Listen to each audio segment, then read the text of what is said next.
আজকে আমার আর আয়েশের হচ্ছে একটা অভিযোগ। রিয়া খালি একটু বড়বড়ি কয়, আমি হ্যাঁ খালি বলে যাস নাকি হাঁকা করছে, একটু বড়বড়ি খালি মিথ্যা অপবাদ দেয় আমার বাপটাকে। না হ্যাঁ খালি মিথ্যা অপবাদ দেয়, বলে হাকু করছে খালি। আখি এবং তার ছেলের নামে এবার মিথ্যা অপবাদ দেয়া হয়েছে। আখির ছেলে আয়েশ নাকি একটু পর পর হাগা করে, এই মিথ্যা অপবাদ দিয়েছে আখির বোন রিয়া। আর সেই বিষয়ে এবার ভিডিওর মাধ্যমে অভিযোগ জানায় আখি এবং তার ছেলে আয়াস।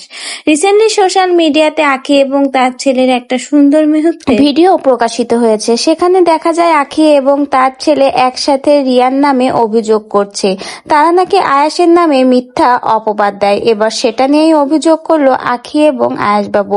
আয়াসবাবু কিন্তু এখন অনেকটাই বোঝে, মায়ের সাথে কথা বলতেও বোঝে, মা মুখ নাড়ালে বোঝে মা তাকে নিয়েই কথা বলছে। এমনকি রিয়াকে যদি কখনো বকাঝকা করে সেটাও কিন্তু আয়াসবাবু বুঝতে পারে, সেজন্য মার সাথেই কিন্তু সায় জানায়। একটু একটু করে 1 বছর পূর্ণ হয়ে গেল আয়াসবাবুর। আয়াসবাবু কিন্তু এখন আগের থেকে সবকিছু ভালো বুঝতে পারে, এমনকি তার মাকে কিন্তু খুব ভালোভাবেই চেনে।